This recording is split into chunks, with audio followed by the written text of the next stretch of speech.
বিধানচন্দ্র রায়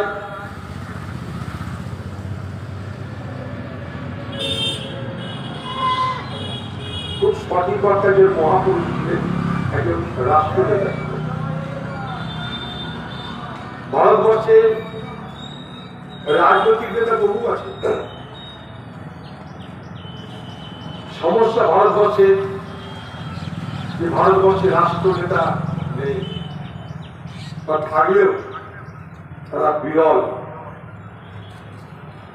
আজকে ভারতবর্ষের রাজ্যের সব সমস্যা বলে এই ভাবনা। একজন বিখ্যাত ব্যক্তি একটা কথা বলেছিলেন,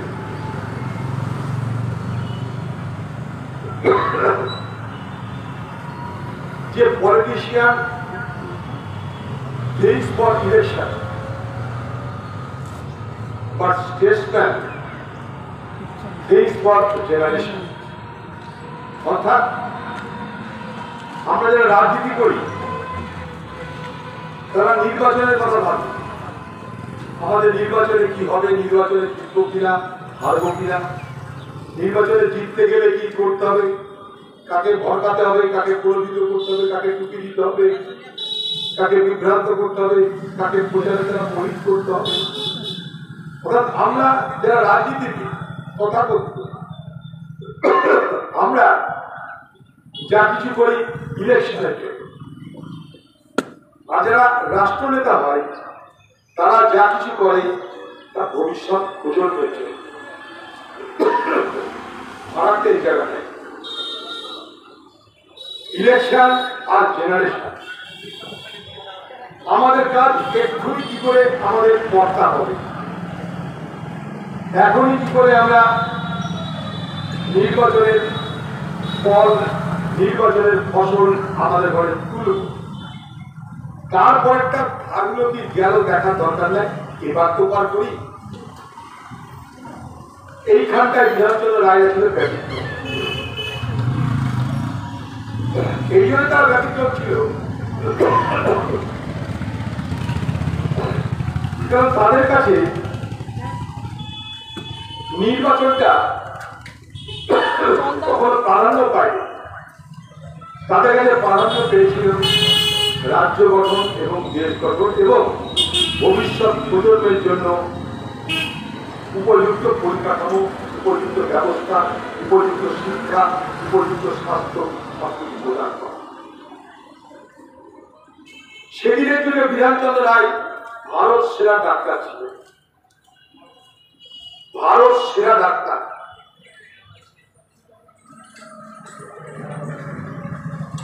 এখান থেকে পাস করে লন্ডনে গেছেন,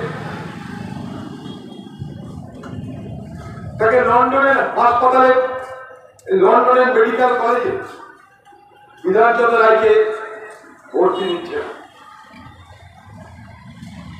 বিধানচন্দ্র রায় ভর্তি হতে পারছেন তার কারণ তিনি একদিন পর সেখানে পৌঁছেছেন। এই অপরাধে তার ভর্তি হচ্ছে না, তিনি হাসপাতাল বাইরে ঘুরছেন। ডাক্তার মানুষ, একটা রুগী যাচ্ছে তার কাছে গিয়ে বলছেন কি হয়েছে আপনার? তো রুগী বলছে যে আমার এরকম মাথা যন্ত্রণা করছে। তখন বিধানচন্দ্র রায় সেই রুগীকে বলছে আপনার মাথার কোনো সমস্যা নেই, আপনার অন্য সমস্যা আছে। বিধানচন্দ্র রায়ের এই কথাতে লন্ডনের বার্থালমিউ হাসপাতালে যিনি অধ্যাপক, তিনি খুব বিরক্তি প্রকাশ করে বলেন তুমি কি এসেছো, আমরা জানো এসব, বলো কি হয়েছে। তো বিধানচন্দ্র রায় বললেন ওনার টিবি হয়েছে। বলছে তুমি কি করে বুঝলে? বলছে আমার এটা একটা অনুভূতি, দৈহিক অনুভূতি বলতে পারেন বা যা খুশি বলতে পারেন, আমার একটা অনুভূতি, সেই অনুভূতি থেকে বলছি যে ওনার টিবি হয়েছে। এবার যথারীতি রুগীকে হাসপাতালের মধ্যে নিয়ে যাবো, চিকিৎসা করা, চেষ্টা যখন কোনো পরীক্ষা নিরীক্ষা করা হচ্ছে তখন দেখা যাচ্ছে হ্যাঁ যে হাসপাতাল বা যে মেডিকেল কলেজ বিধানচন্দ্র রায়কে ভর্তি করতে চাইছিল না তারা তাকে সাদরে আমন্ত্রণ জানিয়ে সেখানে ভর্তি করা এবং ব্যতিক্রমী হিসাবে সেই সময় লন্ডনের দুটো সব থেকে বড় ডিগ্রি এমআরসিপি এফআরসিএস মাত্র 2 বছরের মধ্যে সমাপ্ত করে তিনি দেশে ফিরে সারা পৃথিবী জুড়ে জয় জয়কার বিধানচন্দ্র রায়। কিন্তু তিনি শুধু ডাক্তার হিসাবে নিজেকে সীমাবদ্ধ রাখতে চান। পরাধীন ভারতবর্ষ, তাই পরাধীন ভারতবর্ষের মানুষের জন্য কিছু করতে হবে, স্বাধীন করতে হবে দেশ। বন্ধু চিত্তরঞ্জনের সাহচর্যে যেমন নেতাজি সুভাষ চন্দ্র বোস তেমনি বিধানচন্দ্র রায় তারাও দেশ স্বাধীনতার মধ্যে উজ্জীবিত হলে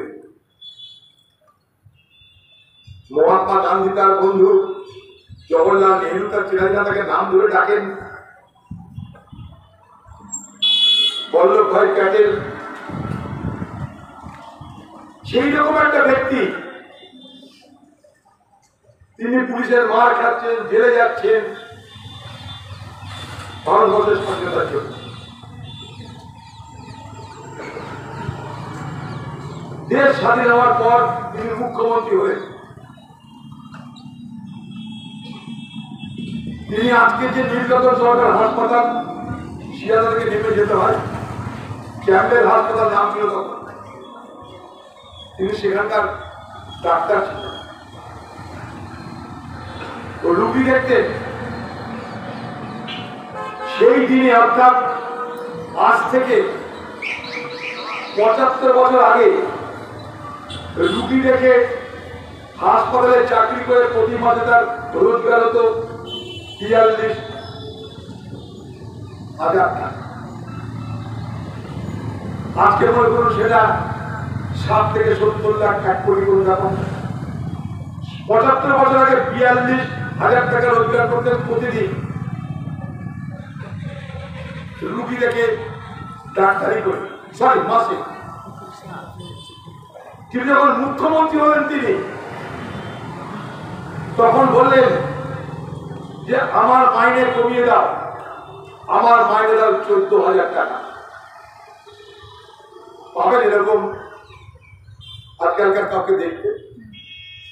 নিজের গুণে, নিজের জ্ঞানে, নিজের বিদ্যায়, নিজের বুদ্ধিতে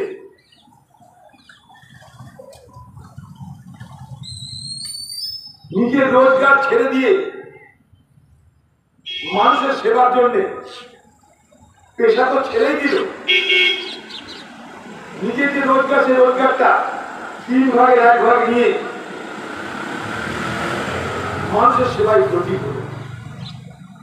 কলকাতা কর্পোরেশনের মেয়র হল। কি করলেন মেয়র হয়ে? বিনা পয়সায় শিক্ষা, বিনা পয়সায় স্বাস্থ্য, বিনা পয়সায় মানুষের পরিষেবা চালু করবে। ওই মাল্টি স্টোর বিল্ডিং এর 1 থেকে 2 তলার পারমিশন দিয়ে মাল জমানো নয়, 2 নম্বরই লাইসেন্স দিয়ে টাকা জমানো নয়, বিনা পয়সায় কলকাতার মেয়র হিসাবে শুরু করে দিলেন মানুষের সেবা। শুনলে অবাক হবে, বিধানচন্দ্র রায় যখন মারা যায়, আবার বলি, বিধানচন্দ্র রায় যখন মারা যায় তখন তার ব্যাংক ব্যালেন্স কত টাকা ছিল জানেন? বিধানচন্দ্র রায় যখন মারা যায় তখন তার ব্যাংকে জমানো টাকা ছিল 7 টাকা। 7 টাকা, 7 টাকা। নিজের বাড়ি সেটাও বাংলাকে উৎসর্গ করে চলে গেছে, উইল করে সরকারকে দিয়ে গেছে, ভালো কাজে লাগাবো। তাই বলছি না তারা মহাপুরুষ। আর ডাক্তারি, সে তো কিংবদন্তির ডাক্তার। বিধানচন্দ্র রায়ের ডাক্তার জীবনে হাজার হাজার ঘটনা আছে যেগুলো আজও ডাক্তারি শাস্ত্রে খুঁজে পাওয়া যায় না, দেখা। আমি তার দুটো উদাহরণ দেব আপনাদের। একদিন বিধানচন্দ্র রায়ের ডাক্তারখানায় তিনি মুখ্যমন্ত্রী থাকা অবস্থাতেও প্রতিদিন 16টা করে রুগী দেখতেন, বিনা পয়সায় প্রতিদিন 16টা করে রুগী দেখতেন মুখ্যমন্ত্রী থাকা অবস্থাতেও। তিনি রাইটার্স বিল্ডিং যেতেন সরকারের একটা অ্যাম্বাসেডর গাড়িতে, আর তার সঙ্গে থাকতো একটা সিকিউরিটি। তাও মানা শুনতো না, তার গাড়িতে চেপে যেত, একা একা যেত। হ্যাঁ, ভাবুন এগুলো মনের প্রেক্ষাপটে, মনের দৃশ্যপটে নিয়ে আসে।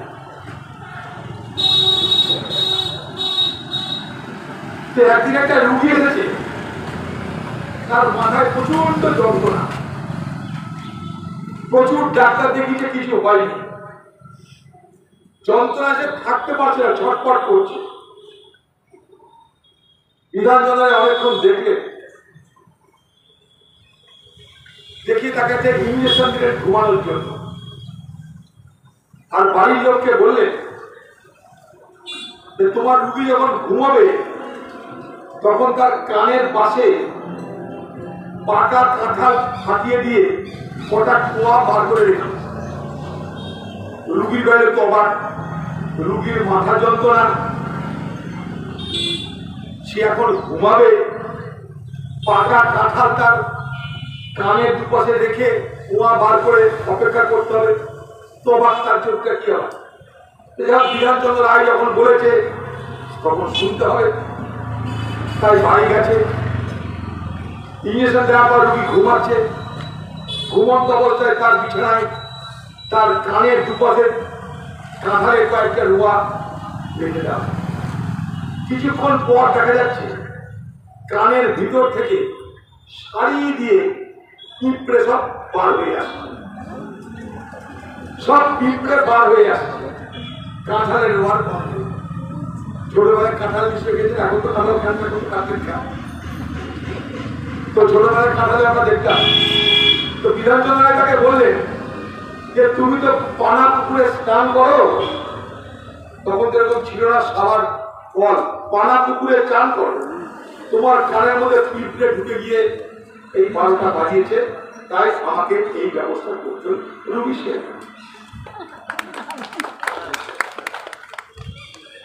আমেরিকায় গেছেন ডাক্তার বিধানচন্দ্র রায় দেশের হয়ে প্রতিনিধিত্ব করতে। তখন সেখানকার রাষ্ট্রপতি ছিল জন এফ কেনেডি, আমেরিকার রাষ্ট্রপতি। তো বিধানচন্দ্র রায়ের সঙ্গে আলোচনা হচ্ছে, তার বিধানচন্দ্র রায় দেশের হয়ে বলতে গেছেন। অনেকক্ষণ আলোচনা করার পর বিধানচন্দ্র রায় জন এফ কেনেডিকে বলল যে মিস্টার প্রেসিডেন্ট, তোমার পিঠে একটা ব্যথা আছে, তোমার চিকিৎসা দরকার। আমেরিকার রাষ্ট্রপতি, ভারতবর্ষের মতো দেশের একটা লোক, তাকে না ডাকতে না বলতে সে বলছে তোমার পিঠে ব্যথা আছে, তুমি চিকিৎসা করা। তার চোখ চলে কেড়ে, তুমি কি করে জানলে আমার পিঠে ব্যথা আছে? তখন তিনি বলছেন বিধানচন্দ্র রায়, I am a doctor by profession, but I am a politician by passion. অর্থাৎ পেশাগতভাবে আমি একজন ডাক্তার, আর আমার ভালো লাগে তাই আমি একজন রাজনীতি। তোমার পিঠে ব্যথা আছে, শুধু তুমি ঠিক বলেছ। দিয়ে বললে আমি তোমাকে 3টে ওষুধ দিয়ে গেলাম, তুমি ঠিক 3 মাস খাবে। 3 মাস পর যদি তোমার ভালো না হয় তুমি আমাকে কল করবে, আমি নিজের ট্রেনের ভাড়া দিয়ে তোমাকে এসে আবার দেখে যাবো, কিন্তু ভুলবে না। আমি 3টে ওষুধ দিয়ে গেলাম, তুমি খেতে থাকো। 3 মাস পর আমার কিন্তু কল করবে যদি তোমার সুস্থ না হয়। ঠিক আছে, কত বড় বড় ডাক্তার, পৃথিবীর সব থেকে শক্তিধর দেশ আমেরিকা, তার প্রেসিডেন্টের ডাক্তার, তাকে কিনা ভারতবর্ষের মতো একটা দেশের লোক একটা ডাক্তার প্রেসক্রিপশন করছে, মেনে নিল। এবার ডাক্তার বা মিটিং শেষ হয়ে যাওয়ার পর যখন প্রেসিডেন্ট উঠেছে, তখন বিধানচন্দ্র রায় বলছে যে আমার ফিস কোথায় প্রেসিডেন্ট? বলছে ও সরি সরি সরি, ফিস তো দেওয়া হয়নি, বলো কত দিতে হবে? তোমার ফিস আমি দেবো, তোমার ফিস তো আমার জানা নেই, বলো কত দিতে হবে?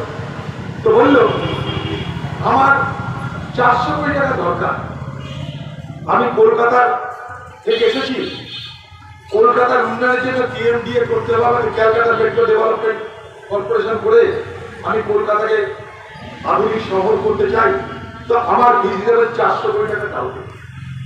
সেই টাকা নিয়ে এসে কলকাতা,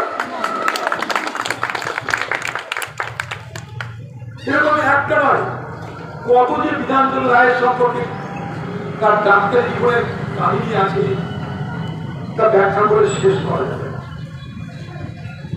জওয়াহরলাল নেহরু অসুস্থ, ডাক করছে বিধানচন্দ্র রায়, শুধু ডাক না, যখন বিধানচন্দ্র রায় জওয়াহরলাল নেহরু অসুস্থের বিছানায় পড়ে আছে, লাল বাহাদুর শাস্ত্রী রাত্রেবেলা ফোন করছে বিধান রায়কে, ইন্দিরা গান্ধী ফোন করছে যে ডাক্তারবাবু একবার আসুন, জওয়াহরলাল নেহরু কেউ জানে না, বলে ঠিক আছে। তো দিল্লি থেকে বলা হলো ঠিক আছে না, সামরিক বাহিনীর বিমানে আপনাকে আনা হবে, আপনি রাতেই চলে আসুন। সামরিক বাহিনীর বিমানে বিধানচন্দ্র রায় গেল। বিধানচন্দ্র রায় ঘরে ঢোকার পর একটা বাঙালি ডাক্তার ছিল সেখানটায়, জওয়াহরলাল নেহরুকে দেখবার জন্য যে ডাক্তারদের ভর্তি ছিল তা আমাদের বাঙালি ডাক্তার ছিল, মিস্টার সেন। তাকে বিধানচন্দ্র রায় বললেন যে তোমরা এত বাজে চিকিৎসা কি করে করতে পারো আমার জানা নেই, আমি লজ্জিত, তোমরা সব যাও। সবকে ঘর থেকে বার করে জওয়াহরলাল নেহরুর গায়ে চাদর চাপিয়ে তার যে সমস্ত সমস্যার সমাধান করার জন্য নিজে হাত থেকে চিকিৎসা করতে আরম্ভ করছে। তারপর জওয়াহরলাল নেহরু ঘুমাতে পারতেন। তারপর থেকে তিনি প্রতিদিন ভারত সরকারের বিমানে সকালবেলায় দিল্লি গেছেন, বিকেল বেলায় দিল্লি থেকে ফিরেছেন, কারণ তাকে মুখ্যমন্ত্রী চালাতে হবে। এইরকম একটা ব্যক্তির নাম বিধানচন্দ্র রায়। তিনি বিশ্বাস করতেন একটা ছোট্ট কথাতে, whatever your hand finds to do it, অর্থাৎ তোমার হাত যখন কিছু করবার সুযোগ পায়, then do it with full mind, তখন তুমি সেই কাজটা সমস্ত শক্তি দিয়ে করো। অর্থাৎ আমরা যখন কোনো সেবা করার সুযোগ পাই, আমাদের হাত যখন কোনো ভালো কাজ করার সুযোগ পাই, সেই ভালো কাজটা যেন সর্বশক্তি দিয়ে আমরা করি। বিধানচন্দ্র রায়ের জীবনের এটাই ছিল ফল। তাই তিনি সর্বশক্তি নিয়োগ করেছিলেন মানুষের স্বার্থে, মানুষের ভালোতে, মানুষের তাই বিধানচন্দ্র রায়কে কোন পুরস্কার তার জন্য যথেষ্ট নয়। তিনি ভারতরত্ন পেয়েছেন, তার কাছে সেটা বড় কথা নয়, কিন্তু তিনি মানুষের কাছে তার হৃদয় সিংহাসনে বসে আছেন একজন নিষ্কলঙ্ক, নিষ্পাপ, মহান একজন মহাপুরুষ হিসাবে। এটাই তার জন্য আমার মনে হয় সব থেকে বড় পুরস্কার। আচ্ছা বলুন তো, ভারতবর্ষ স্বাধীন হল, একটা অপুষ্ট শিশু তখন, পশ্চিমবঙ্গ ভাগ হয়ে গেল, পূর্ব পাকিস্তান হয়ে গেল, বাংলা হয়ে গেল, লক্ষ লক্ষ মানুষের ঢল নেমেছে, দাঙ্গা হয়েছে, লক্ষ লক্ষ মানুষের মৃত্যু হয়েছে, ঘর বাড়ি উজাড় হয়ে গেছে। আমরা নিজের মধ্যে সাম্প্রদায়িক দাঙ্গা করে নিজেদেরকে শেষ করেছি। ক্ষতি হয়েছে হিন্দু, ক্ষতি হয়েছে মুসলমানের, আমরা সব করেছি সেই অপরাধ। সেই অবস্থায় না বিদ্যুৎ আছে, না রাস্তা আছে, না স্কুল আছে, না কলেজ আছে, না শিল্প আছে, না কৃষি আছে, না মানুষের দুবার খাবার আছে। সেই সময়টা ভাবুন, বাক্যের চোখে নয়, সেদিনের চোখে সেই সময় বাংলার দ্বিতীয় মুখ্যমন্ত্রী বিধানচন্দ্র রায় তিনি কি করলেন? উদ্বাস্তুদের জন্য আহারের ব্যবস্থা করলেন, যাতে কোন রকম সাম্প্রদায়িক অশান্তি না হয় তার জন্য কড়া আইনি ব্যবস্থা করলেন। আর বাংলাকে আগামী দিনে এগিয়ে নিয়ে যাওয়ার জন্য নিরলসভাবে দিন রাত মেহনত করে পরিশ্রম করতে আরম্ভ করলেন। স্কুল হল, অনাহারে মানুষের মৃত্যু বন্ধ হল, কলেজ হল, খড়গপুর আইআইটি ইঞ্জিনিয়ারিং কলেজ হল, দুর্গাপুর আসানসোল শিল্পনগরী হল, কল্যাণী শিল্পনগরী হল, সল্টলেক শহর হল, হাবড়া অশোকনগর শিল্প নতুন শহর তৈরি হল, উত্তরবঙ্গে বিশ্ববিদ্যালয়, কৃষি বিশ্ববিদ্যালয়, কল্যাণীর ভিড়ভেড়া কৃষি বিশ্ববিদ্যালয়, হলদিয়ায় বন্দর এবং পেট্রোকেমিক্যালের ভাবনা কার জানেন? সব বিধানসভায়। আচ্ছা বলুন তো, তিনি মারা গেলেন 62 সালে, মাত্র 14 বছর তিনি মুখ্যমন্ত্রী ছিলেন। মূলত বলছেন 12 বছর, 14 বছর, 13 মাস, 13 বছর 8 মাস মতো হবে সম্ভবত, 14 বছর। সেই 14 বছরের মুখ্যমন্ত্রী তখন আজকের মতন ব্যাংক মানুষকে ঋণ দিত না, তখন ভারতবর্ষে বেসরকারি পুঁজি ছিল না, তখন বিদেশ থেকে কোনো বিনিয়োগ হতো না। সেই অবস্থায় দাঁড়িয়ে ভাবুন আপনারা, সেদিনের প্রেক্ষাপটে যে আমাদের এই রাজ্যে আমরা আইআইটি ইনস্টিটিউট অফ টেকনোলজি করতে পারলাম, যেটা আজও ভারতবর্ষের কয়েকটা প্রতিষ্ঠানের মধ্যে একটা প্রতিষ্ঠান। আজকে গুগল যে মালিক, গুগল যারা পরিচালনা করে সুন্দর পিছাই, সে এই খড়গপুর শিক্ষা প্রতিষ্ঠানের ছাত্র। সেদিন তিনি বুঝেছিলেন যে বাংলার মানুষকে শিক্ষিত করতে না পারলে আমরা এগোতে পারবো না। তাই শুরু করলে স্কুল, কলেজ, শিক্ষার ব্যবস্থা, স্বাস্থ্যের ব্যবস্থা। কারণ তিনি বিশ্বাস করতেন একটা দেশকে প্রকৃতর্থে শক্তিশালী করতে। সেই বিশ্বাস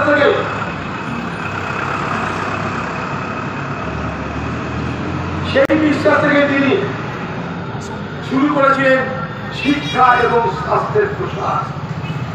সঙ্গে সঙ্গে শুধু বুকরিবাজি করলে হবে না, কাজের কাজ কিছু করতে হবে। আচ্ছা বলুন তো, সেই সময় দুর্গাপুর আসানসোল করেছিল, সেই সময় দামোদর ভ্যালি কর্পোরেশন করেছিল, ভাবতে পারেন। তারপরে একটা হলো শিল্প শহর, চপ শিল্প হলো, দান শিল্প হলো, হলো কি আজকে আমাদের রাজ্যে ছেলেরা উকিলের জন্য বাইরের রাজ্যে ছুটে যায়। সেদিন বিধানচন্দ্র রায়ের বাংলায় সব ভারতবর্ষ থেকে যুবকরা ছুটে আসেন উকিলের জন্য। এটা তিনি তৈরি করতে পেরেছিলেন। তার ইচ্ছা শক্তি, তার ভাবনা শক্তি এবং ভবিষ্যতের প্রতি তার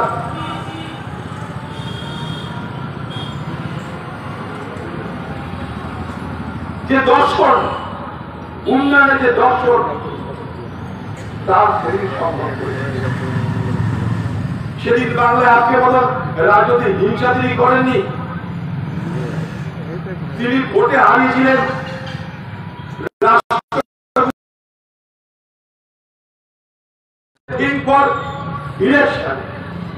কিন্তু যারা স্টেটসম্যান হয়, সে always leave for generation.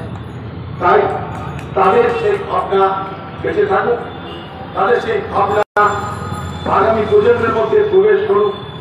Bidhanchandra রায়কে আরো বেশি করে বাংলার ভবিষ্যৎ প্রজন্মের কাছে প্রতিষ্ঠিত করা হোক, জানানো হোক, আমরা এটা দাবি করি। বিধানচন্দ্র রায়কে হারিয়ে দেওয়া হয়, কারণ বিধানচন্দ্র রায়কে সামনে রাখলে বাকি সব মূর্তি ম্লান হয়ে যাবে। তাই বিধানচন্দ্র রায়কে মানুষের সামনে উপস্থাপিত করা হবে না। বিধানচন্দ্র রায়ের কথা বললে ভবিষ্যৎ প্রজন্ম উৎসাহিত হবে। তাই স্কুলে কলেজে বাচ্চাদের স্কুলে সিঁদুর আন্দোলনের কথা লেখা থাকলে কিন্তু বিধানচন্দ্রের কাহিনী লেখা। তাই আজকের প্রজন্মের কাছে যতটা সম্ভব পৌঁছে দেওয়ার দায়িত্ব আমাদের নিতে হবে, কারণ আমরা তার সেই মতবাদকে বিধান করি।